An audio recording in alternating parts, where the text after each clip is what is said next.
علی بھائی، اگلا سوال ہے رمضان المبارک 1441 ہجری کی آمد ہے۔ چنانچہ اسی حوالے سے ایک بھائی کا سوال ہے کہ آج کل حکومت پنجاب کی جانب سے ایک نوٹیفیکیشن کا امیج ہمارے سوشل میڈیا پر گردش کر رہا ہے، جس میں انتظامیہ کو اس بات کا آرڈر دیا گیا ہے کہ وہ اس بات کو یقینی بنائیں کہ اس مرتبہ لوگ اپنے گھروں ہی میں نماز تراویح کا اہتمام کریں تاکہ کرونا وائرس کی عالمی وبا سے بچنے میں مدد مل سکے۔ اس حوالے سے قرآن و سنت ہمیں کیا رہنمائی دیتے ہیں؟ وضاحت کر دیں۔ دیکھیں جی، جہاں تک گھر میں نماز پڑھنے کا تعلق ہے، فرض نماز کے حوالے سے بھی آلریڈی میرا یوٹیوب کے اوپر ایک کلپ اپلوڈڈ ہے، جو ہمارے پریزیڈنٹ جو تھے اس وقت موجودہ ڈاکٹر عارف علوی صاحب حافظہ اللہ تعالیٰ، جو ایک دیندار شخصیت ہے، انہوں نے الازہر یونیورسٹی والوں سے فتویٰ لیا تھا، تو اس کے اوپر میرا الگ سے ایک یوٹیوب پہ کلپ ہے، آپ جا کے لکھیں گھر میں نماز پڑھنا انجینئر محمد علی مرزا، تو وہ چیزیں کھل جائیں گی۔ وہ فرض نماز کے حوالے سے ڈسکشن تھی۔ یہ تو بہت ہلکا معاملہ ہے جو تراویح کا مسئلہ ہے، کیونکہ تراویح کی نماز نفلی نماز ہے، یہ فرض نماز نہیں ہے۔ تراویح کہہ لیں سے اپروپریٹ اس کے لیے ورڈ یوز ہوا ہے جو احادیث کی کتابوں میں، وہ ہے قیام اللیل، رات کا قیام کرنا، اور تہجد بھی اسی نماز کا نام ہے، وطر کی نماز بھی اسی نماز کو کہتے ہیں، اور تراویح کی نماز بھی اسی نماز کو کہتے ہیں۔ یہ الگ سے ایک بحث ہے، یوٹیوب پہ میرا ایک کلپ ہے تراویح 8 یا 20، وہ آپ دیکھ لیں، میں نے یہ ساری بحثیں اس میں الحمدللہ کی ہوئی ہیں۔ صحیح بخاری اور صحیح مسلم کی متفق علیہ حدیث ہے، آپ صلی اللہ علیہ وآلہ وسلم نے فرمایا کہ اپنے گھروں میں نماز پڑھا کرو، آدمی کا فرض کے نماز کے سوا سب سے افضل نماز پڑھنا وہ ہے جو وہ نفلی نماز اپنے گھر میں پڑھتا ہے۔ یعنی آپ نے کلیریفائی کر دیا کہ یہ میں فرض نماز کے بارے میں بات نہیں کر رہا، وہ بھی کیٹاسٹرافک کنڈیشن میں گھر میں پڑھی جا سکتی ہے۔ نفلی نماز، بخاری مسلم کے الفاظ ہیں، نماز مسجد میں پڑھنے سے افضل نفلی نماز گھر میں نماز پڑھنا ہے۔ پھر بخاری اور مسلم دونوں میں ایک اور حدیث ہے کہ نبی علیہ السلام نے فرمایا کہ اپنی فرض نماز کے بعد نفلی نماز کا کچھ نہ کچھ حصہ اپنے گھروں میں پڑھا کرو، اپنے گھروں کو قبرستان مت بناؤ۔ پھر صحیح مسلم میں ایک حدیث ہے، آپ علیہ السلام نے فرمایا کہ اپنے گھر میں جب کوئی بندہ نفلی نماز ادا کرتا ہے تو اللہ تعالیٰ اس کی برکت سے اس کے گھر میں خیر و برکت نازل فرماتا ہے۔ تو اپنے فرض کے سوا نفلی نمازوں کو گھروں میں ادا کرو۔ یعنی یہ مسلسل بخاری مسلم کی احادیث اس چیز کی ترغیب دلا رہے ہیں کہ نفلی نماز تو گھر میں ویسے ہی گھر میں پڑھنی چاہیے، حتیٰ کہ جو 12 سنت موقدہ والی حدیث ہے بخاری میں بھی اور مسلم میں ڈیٹیل کے ساتھ سیدہ عائشہ سے، اس میں بھی یہ ہے کہ نبی علیہ السلام، اما عائشہ کہتی ہیں میرے حجرے میں پہلے 4 رکعتیں ادا کرتے، یعنی سنت موقدہ، حدیث میں تو نفل کے الفاظ ہیں، سنت موقدہ تو ہم نے فقہ کی ٹرم ہے، پھر فرض کے بعد آ کے میرے حجرے میں 2 رکعتیں ادا کرتے، اس کے بعد مغرب کی نماز پڑھتے تو میرے حجرے میں آ کے 2 رکعتیں ادا کرتے، پھر عشاء کی نماز پڑھتے تو میرے حجرے میں آ کے 2 سنت موقدہ جو ہم کہتے ہیں وہ ادا کرتے، اور پھر فجر کی جب اذان ہوتی تو نماز پڑھانے کے لیے جانے سے پہلے میرے حجرے میں 2 رکعتیں ادا کرتے اور پھر جاتے۔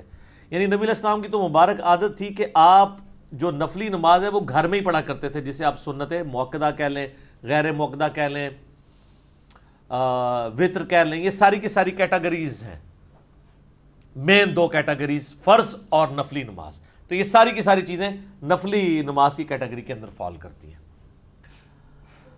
اب جہاں تک تراویح کا ایشو ہے، بخاری و مسلم دونوں میں حدیث ہے سیدنا زید بن ثابت رضی اللہ تعالیٰ عنہ سے، وہ کہتے ہیں نبی علیہ السلام کے لیے مسجد نبوی میں حجرہ لگایا گیا، آپ نے ہمیں قیام اللیل رمضان کا کروایا، 2 یا 3 راتوں تک کروایا، اور پھر آپ علیہ السلام اپنے حجرے سے باہر نہیں نکلے، لوگ باہر سے کھانستے رہے نبی علیہ السلام کو متوجہ کرنے کے لیے کہ ہم اتنے لوگ مسجد میں آئے ہوئے ہیں، اور وہ کہتے ہیں کہ صحابہ کا رش بڑھ گیا مسجد میں، ظاہر ہے مزہ آ رہا تھا، اللہ کے نبی قرآن پڑھ رہے تھے، تو نبی علیہ السلام فجر کے وقت پھر باہر نکلے، اور آپ فرمایا کہ مجھے تمہارے موجودگی کا پتہ تھا لیکن میں جان بوجھ کے باہر نہیں نکلا، کیونکہ مجھے یہ خدشہ ہوا کہ کہیں یہ اللہ تعالیٰ کو نماز اتنی پسند نہ آئے کہ وہ تم پہ فرض ہی کر دے اور تم پھر اس کا خیال ہی نہ رکھ سکو، تو امت پہ شفقت یہی ہے کہ یہ فرض نہ ہو۔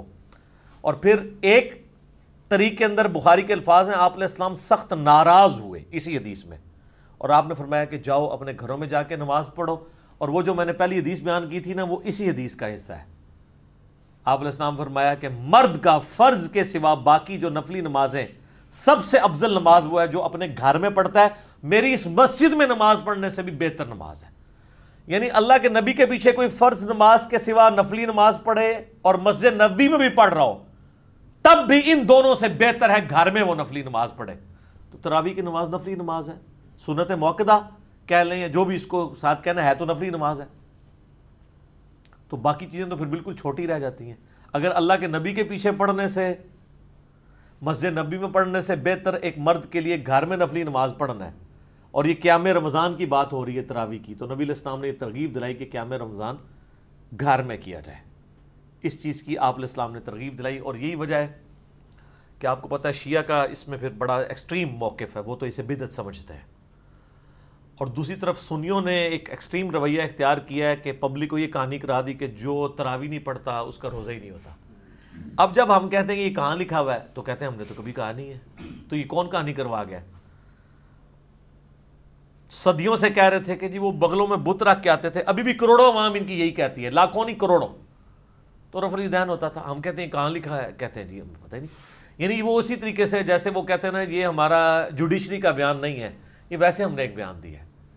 مزہ بھی لوٹ رہے ہیں ان بیانات کا، پبلک کو کہانی کروائی ہوئی ہے، اور دوسری طرف جب ہم اس کو لے کے آتے ہیں علمی عدالت کے اندر تو مکر جاتے ہیں۔ یہاں پہ بھی انہوں نے یہی کیا ہوا۔ تو افضل یہ ہے کہ گھر میں پڑھیں، حتیٰ کہ صحیح مسلم میں حدیث سے حضرت ابو ہریرہ کیٹیگوریکلی کہتے ہیں کہ نبی علیہ السلام اپنی پوری زندگی قیام رمضان کی صرف ترغیب دلاتے رہے، اور یہ کہتے رہے کہ جو شخص ایمان اور احتساب کے ساتھ، یعنی ثواب کی نیت کے ساتھ، اللہ کی خوشنودی کی خاطر قیام رمضان کرے گا، اللہ تعالیٰ اس کی پچھلے ساری خطائیں معاف کر دے گا۔ بس یہ ترغیب دلایا کرتے تھے آپ علیہ السلام، اس کی کوئی فرضیت نہیں بتایا کرتے تھے، حتیٰ کہ آپ دنیا سے تشریف لے گئے۔ پھر سیدنا ابوبکر کا دور آیا اور یہ معاملہ اسی طریقے سے ان اٹینڈڈ چلتا رہا۔ پھر حضرت عمر کا دور آیا تو حضرت عمر کے بھی ابتدائی کچھ سال اسی طریقے سے گزرے، یہ مسلم شریف کی حدیث ہے۔ پھر صحیح بخاری میں آتا ہے، عبد الرحمن بن عبد القاری ایک تابعی ہیں، وہ کہتے ہیں ایک دفعہ میں حضرت عمر کے ساتھ رات کے وقت گشت پہ نکلا تو مسجد نبوی میں ہم آئے تو ہم نے دیکھا کہ صحابہ کرام ٹولیوں میں نا قیام اللیل کروا رہے ہیں، ایک حافظ آگے کھڑا کیے، 8-10 پیچھے کھڑے ہیں، تھوڑے فاصلے پہ دوسرے، اس طرح جن لوگوں کو قرآن زبانی یاد نہیں تھا تو وہ سنے۔ تو حضرت عمر نے کہا کہ کیا یہ اچھا ہو کہ اگر میں ان کے لیے ایک امام مقرر کر دوں بجائے یہ ٹولیوں میں پڑھنے کے ایک امام کے پیچھے پڑھ لیں۔ تو واپس آ کے انہوں نے پھر ایگزیکٹو آرڈر جاری کیا کہ ابی ابن کعب کو مقرر کیا جائے۔ وہ آیا نا 4 بندوں سے قرآن سیکھو، ان میں ایک ابی ابن کعب بھی ہیں جو بخاری مسلم میں آتا ہے، ان کو مقرر کیا کہ لوگوں کو قیام رمضان کروائیں۔ پھر چند دن بعد حضرت عمر مسجد نبوی، وہ کہتے ہیں میرے ساتھ ہی مسجد نبوی کے وزٹ پہ رات کو نکلے تو دیکھا کہ ایک امام ابی ابن کعب ان کو نماز پڑھا رہے ہیں اور باقی سب لوگ ایک امام کے پیچھے کر رہے ہیں۔ تو حضرت عمر بڑے خوش ہوئے اور فرمایا کہ الفاظ ہیں جو اکثر وہ لوگ یوز بھی کرتے ہیں، نعمت البدعۃ ہذہ، یہ کتنی اچھی بدعت ہے۔ وہ کہتے ہیں دیکھیں جی اچھی اور بری بدعت ہوتی ہے۔ ہمارا ایک معصومانہ سوال ہے، اس میں بدعت کہاں سے ہوئی ہے؟ کیا نبی علیہ السلام نے اپنی زندگی میں 3 دن تراویح نماز جماعت سے نہیں پڑھی؟ تو جو کام اللہ کے نبی نے زندگی میں ایک دفعہ بھی کیا ہو، اگر اس کو کوئی شخص روزانہ کرتا ہے وہ بدعت کیسے ہو سکتا ہے؟ نمبر 1۔ نمبر 2، نبی علیہ السلام نے اس کو ایز اے سنت جاری فرمایا اور کہا کہ مجھے یہ خدشہ ہے کہ کہیں فرض نہ ہو جائے۔ تو نبی علیہ السلام کی وفات کے بعد تو وہی کا سلسلہ منقطع ہے، تو فرض ہونے کے چانسز نہیں ہے، اس لیے حضرت عمر نے اس کو صرف فیسیلیٹیٹ کیا اور کہا اس کو یہاں لغت کے معنوں میں لیا جائے گا، اصطلاحی بدعت نہیں ہے، کتنا اچھا کام ہے، رینیو جو میں نے کر دیا۔ اور یہ وہ کہہ کر ساتھ انہوں نے ایک جملہ بولا، یہ صحیح بخاری میں 2010 نمبر حدیث ہے، یہ مجھے زبانی یاد ہے کیونکہ اس کے اندر بڑے مدنی پھول ہیں۔ انہوں نے کہا اس سے بہتر وہ نماز ہے جو رات کے آخری پہر میں اٹھ کے ادا کی جاتی ہے، بس یہ کہ وہاں سے چلے گئے، یعنی مراد یہ کہ وہ حضرت عمر والی نماز پڑھتے تھے اور یہ جسٹ فیسیلیٹیٹ کیا۔ حضرت عمر بھی اس کو افضل نہیں سمجھتے تھے، لوگوں کو اکوموڈیٹ کیا۔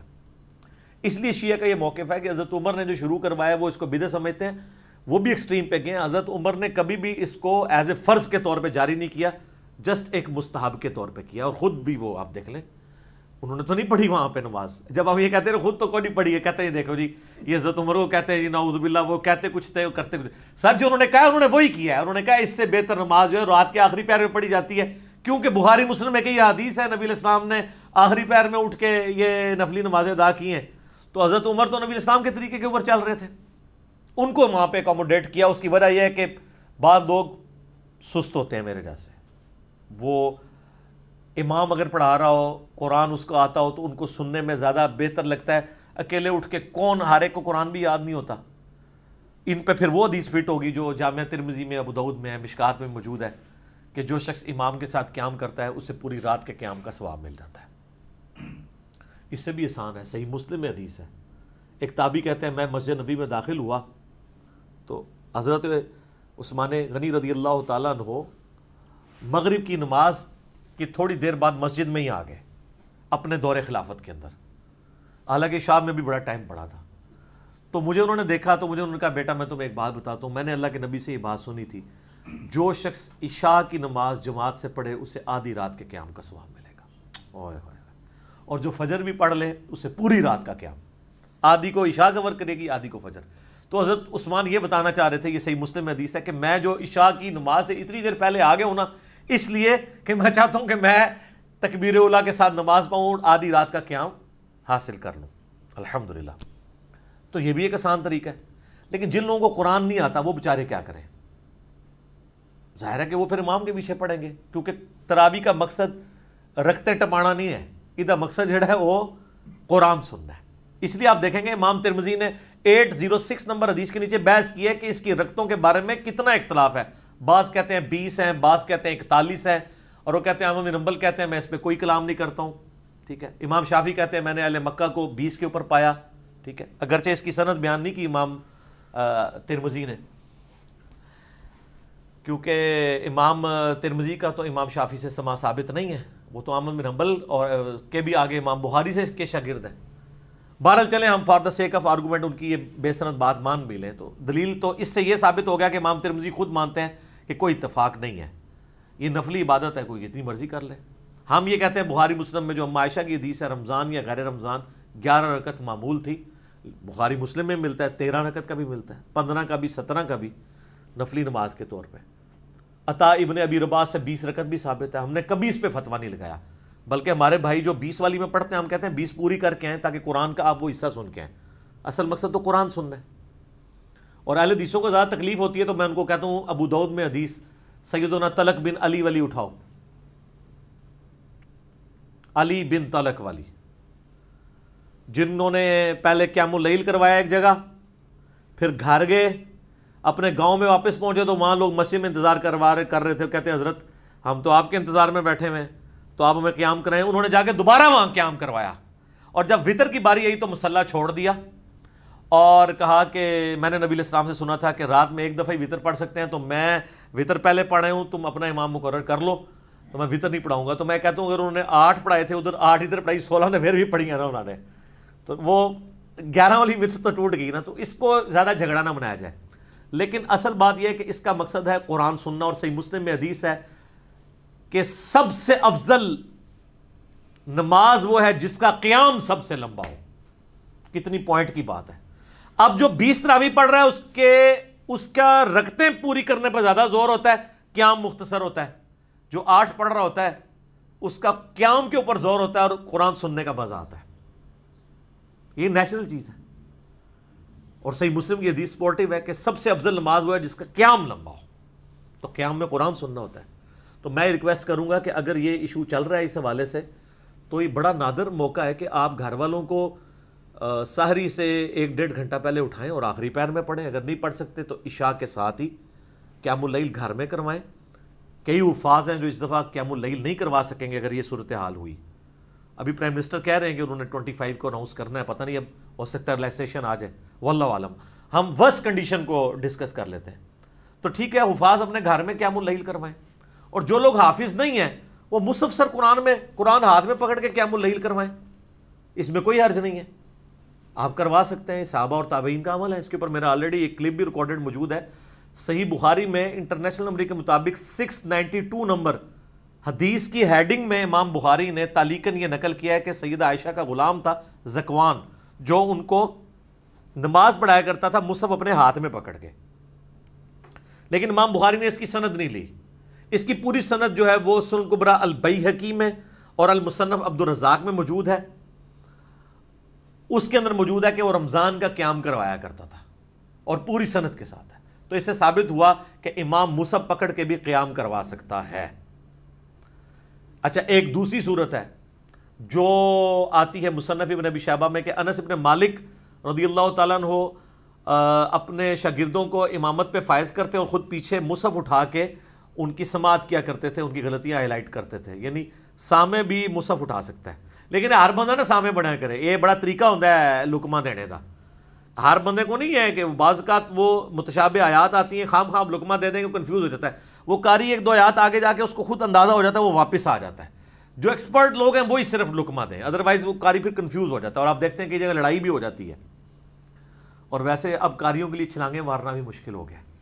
پہلے جب ہم چھوٹے چھوٹے تھے، قاری بڑی بڑی دو دو تین تین رکوعوں کی چھلانگیں مار دیتے تھے. جو کمزور ہوتا تھا نکل جاتے تھے، پیچھے کوئی سامنے کے ساتھ ملا ہوتا تھا.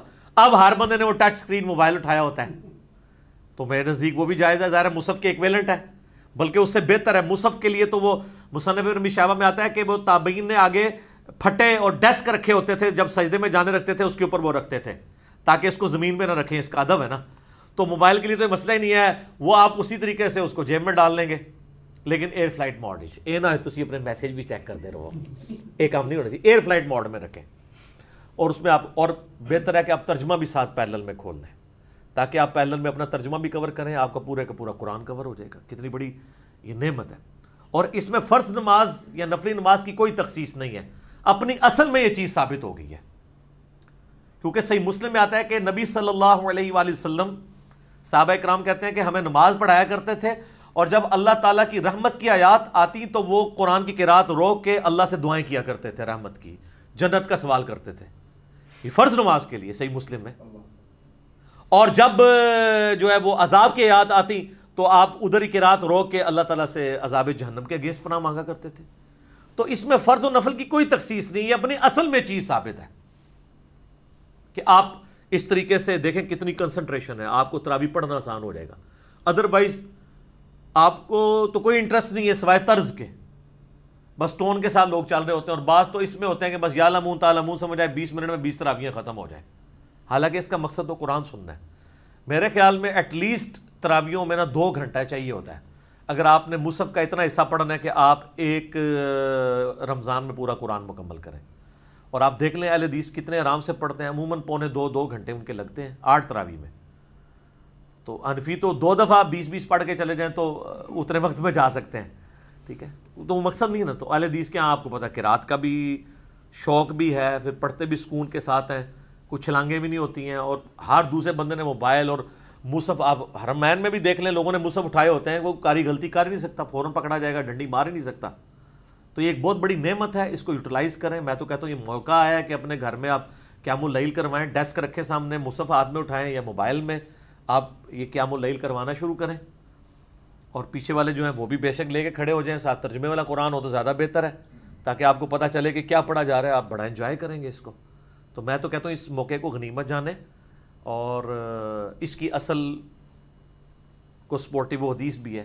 بخاری مسلم دونوں میں حدیث ہے کہ نبی علیہ السلام اپنی نواسی امامہ بنت ابی العاص کو اپنی گود میں اٹھا کے، صحابہ کرام کہتے ہیں میں فرض نماز کی امامت کروایا کرتے تھے. جب آپ رکوع اور سجدے میں جانے لگتے تو اس بچی کو سائڈ پہ بٹھا دیتے، جب آپ قیام میں آتے دوبارہ اٹھا کے گود میں اٹھا لیتے. اور سنن نسائی میں اور مسند احمد میں تو سیدنا حسن حسین کے بارے میں کہ نبی علیہ السلام ان کو اٹھاتے تھے، کندھے پہ سوار ہوتے تھے، نماز پڑھ رہے ہوتے تھے، جب آپ رکوع میں جانے لگتے اٹھا کے سائڈ پہ رکھتے، جب سجدے میں جاتے وہ پھر چڑھ جاتے اوپر، پھر آپ علیہ السلام سجدہ لمبا کر دیتے، اور جب آپ 2 سجدوں کے درمیان بیٹھتے اٹھنے لگتے تو یوں پکڑ کے سائڈ پہ کرواتے. بعد میں صحابہ کرام نے کہا یا رسول اللہ گھر چھوڑ آتے ہیں، تو آپ کہتے نہیں ٹھیک ہے. تو یہ اصل موجود ہے کہ اگر بچوں کو، نواسوں کو اٹھا کے آپ فرض نماز پڑھا سکتے ہیں تو سر مصحف اٹھا کے کیوں نہیں؟ یہ اس کی اصل ہے. یہ اس لیے کہ یہ احادیث کے اندر ہے. تو انہوں نے فقہ حنفی میں در مختار میں لکھا ہے کہ آپ کتا اٹھا کے، اگر سر لکھا ہوا ہے برا نہ منائیو، کتا اٹھا کے وہ کہتے ہیں اگر آپ نماز پڑھیں تو آپ کی نماز درست ہے، لیکن اگر آپ بچے کو اٹھا کے نماز پڑھیں تو نماز درست نہیں ہے، کیونکہ وہ حدیث میں ہے اور ہم نے ہر کام حدیث کے الٹ کرنا ہے۔ لیکن انہوں نے لکھا ہے اس میں ایک وہ لکھا ہوتا ہے نا فائدہ فے ڈال کے، ٹھیک ہے، بعض لوگ وہ لکھتے ہیں نا ایک مدنی پھول بھی ساتھ انہوں نے لکھا ہے کہ بہتر یہ کہ جب آپ کتا اٹھا کے نماز پڑھنے لگے تو اس کا منہ باندھ دیں، کیونکہ کتے کی تھوک ناپاک ہوتی ہے، کہیں وہ زبان ہی نہ مار دے آپ کو۔ ایڈی کڑی ضرورت ہے کہ کتا چک کے نماز پڑھنی ہے، سائڈ سے مارو کتا، بھائی کتے کو باندھنے وہ ٹاؤں ٹاؤں بھی کرتا رہے، انہوں نے کڑی تکلیف ہے، مسئلہ ہوتا ہے بچے کا۔ اور جناب بخاری مسلم میں حدیث ہے، نبی علیہ السلام فرماتے ہیں کہ بعض اوقات میرا دل کر رہا ہوتا ہے میں لمبی قرات کروں، لیکن میں کسی بچے کے رونے کی آواز سنتا ہوں تو میں اپنی قرات مختصر کر دیتا ہوں کہ اس کی ماں کے دل پہ کیا گزر رہی ہوگی۔ یہ بخاری مسلم دونوں میں حدیث ہے۔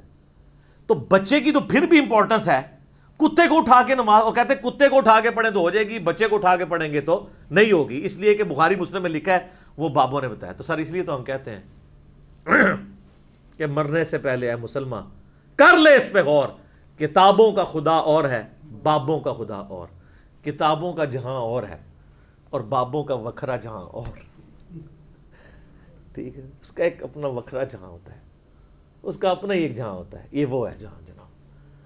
تو یہ موقع کو غنیمت جانے، اور میں یہ تو کہوں گا یہ قیام اللیل بہت بڑا موقع ہے اس وقت کہ آپ گھروں میں قیام اللیل کروائیں۔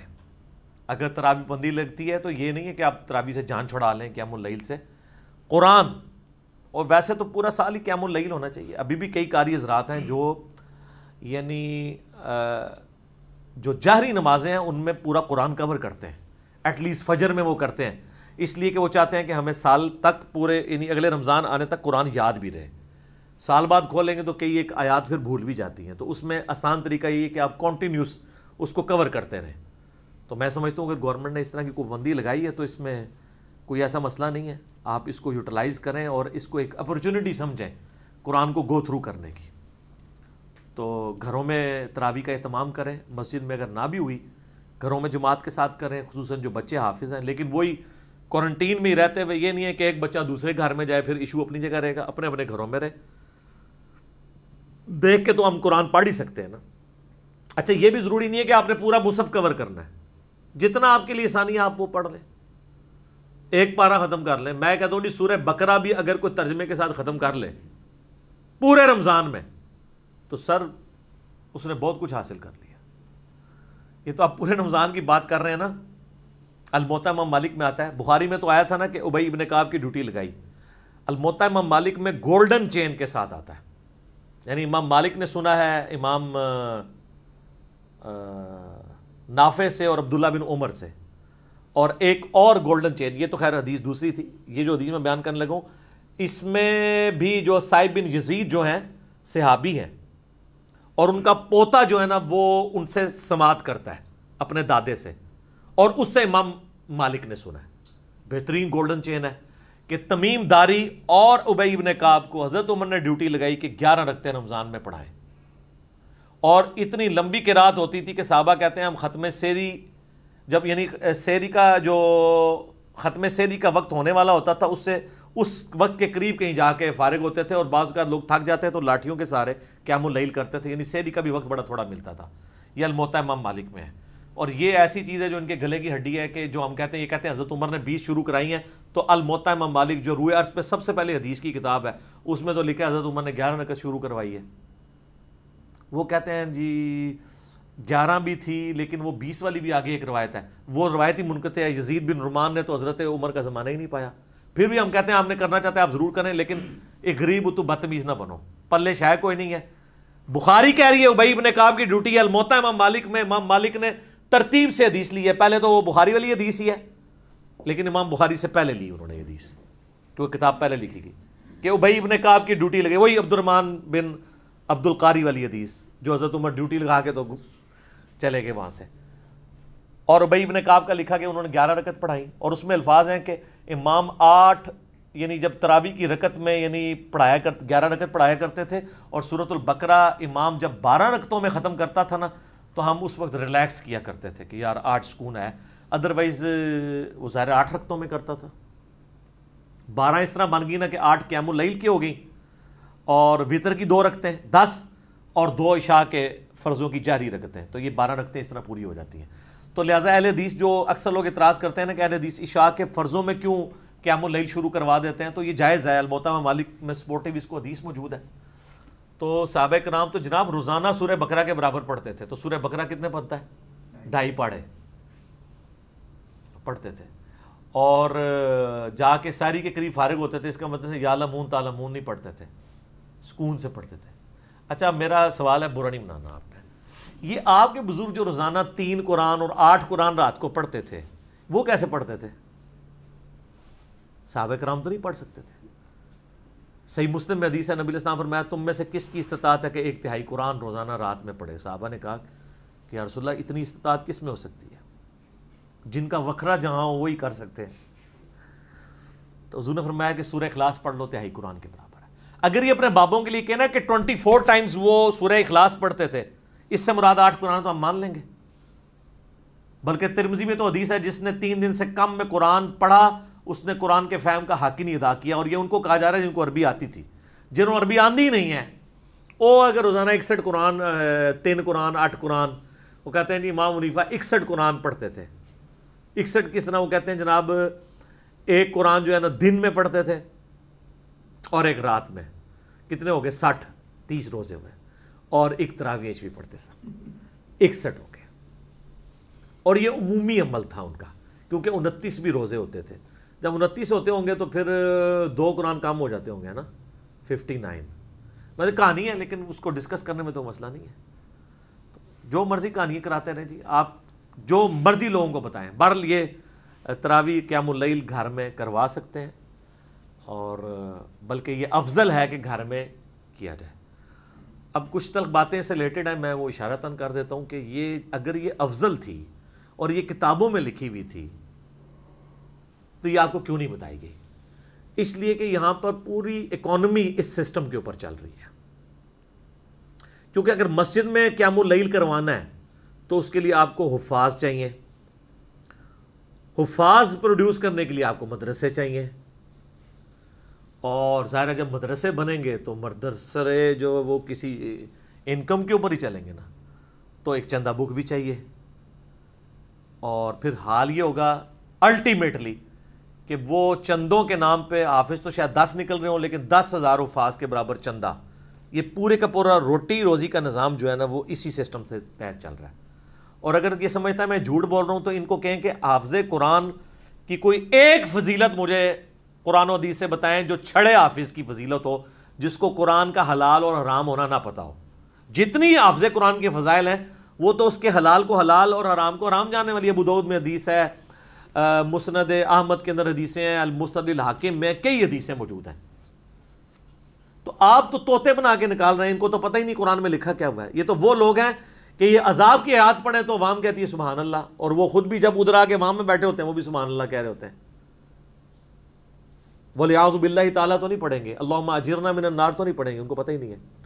بلکہ مجھے اگلے دن وہ جو زائد بھائی ہیں نا اسلام 360 والے، انہوں نے مجھے فون پہ کہا کہ اس طرح ہمارے ایک قریبی دوست ہیں، تو انہوں نے باقاعدہ علماء کرام سے میٹنگ کی. کہتے ہیں وہ آپ کے لیکچرز کی وجہ سے انورٹڈ کاما میں گمراہ ہوئے اور کراچی کے اندر. تو کافی علماء کے پاس وہ گئے، انہوں نے کہا کہ جی میری ریکویسٹ ہے، میں آپ کو فائنانس تو کرتا ہوں، وہ کئی مدرسوں کو سپورٹ کرتے ہیں فائنینشلی، تو مہربانی کریں آپ نا صرف یہ چیز ایڈ کر لیں کہ حافظ قرآن کو اس وقت تک حفظ کی ڈگری نہیں دی جائے گی جب تک کہ وہ ترجمہ نہ ایک دفعہ کور کر لے.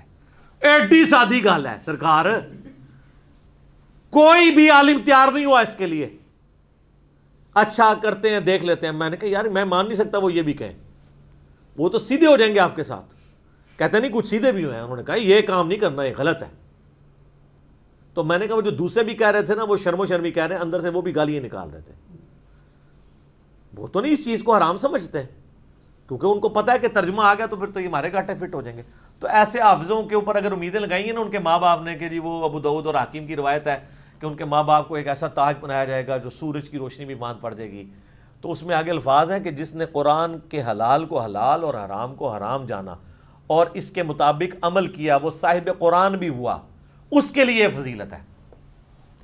وہ کہتا ہے جی لے جائے گا جی 7 بندے کتنے کتنے لے جائے گا؟ 7 سب تو پہلے تو اپنے استاد نو لے کے جائے گا نا جنہیں بغیر ترجمے اور تفسیر دے انہوں قرآن پڑھایا سی، جتنے بھی لے کے جانا سی. تو انہوں پتہ ہے جو اس تو بغیر ہوئے گا تو کتنے جا رہا ہوئے گا. اس لیے آپ دیکھتے ہیں کہ حافظ جتنے بن کے نکلتے ہیں نا، یقین کریں ان کے جب آپ دنیا میں کرتوت دیکھتے ہیں تو شیطان بھی پناہ مانگتا ہے. عام بندہ اڈا بڑا شیطان نہیں بنتا جتنا حافظ بنتا ہے. یہ آپ نے اکثر سنا ہے. بلکہ کئی جو گنڈے ڈان ہوتے ہیں نا ان کے ساتھ باقاعدہ بولے جاتے ہیں یار وہ حافظ بھی ہے، تاکہ دوسرے ڈان چھوٹے موٹے ڈر جان کے اچھا یار حافظ بھی ہے. اس کی وجہ ایک نیچرل وجہ یہ ہے کہ شیطان ان پہ زیادہ اٹیک کرتا ہے نا، اس میں چانس ہوتے ہیں کہ وہ کبھی ترجمے سے کھول کے پڑھ ہی لے. بل میں نے اپنی زندگی میں یعنی اگر انسانوں میں شیاطین دیکھے ہیں نا، عام لوگ اور جو حافظ بگڑے ہوئے ہیں، سر توبہ توبہ توبہ کرو. آپ دیکھ لیں مولویوں کے بچے جب بگڑتے ہیں نا سر، بدماشوں کے بچے اس لیول پہ نہیں جاتے ہیں جس لیول پہ وہ جاتے ہیں. وہ جناب اگلی پچھلی ساری کسریں کٹ دینے، کیونکہ حافظوں کا تو کئی معاملات میں بڑی چھوٹی عمر میں مدرسوں میں ایکسپوئر ہو جاتا ہے. یعنی میں کوڈ ورڈ میں بات کر رہا ہوں، پھر یہ برا مانتے ہیں. تو اس لیے وہ تو بڑی ایک مشکل لائف سے گزرے ہوتے ہیں. پھر اللہ معافی دے جب باہر نکلتے ہیں تو وہ پھر سارے اگلے پچھلے بدلے نکالتے ہیں. تو جی مختصر یہ ہے کہ جناب اس موقع کو غنیمت جانے، اس دفعہ تراویاں پڑھو، اور من امید ہے کہ اس دفعہ تم سمجھ کے پڑھو گے تو اہل یہ تراویاں تھوڑی قبول ہوں گی انشاءاللہ تعالی، انشاءاللہ. ٹھیک ہوگا جی.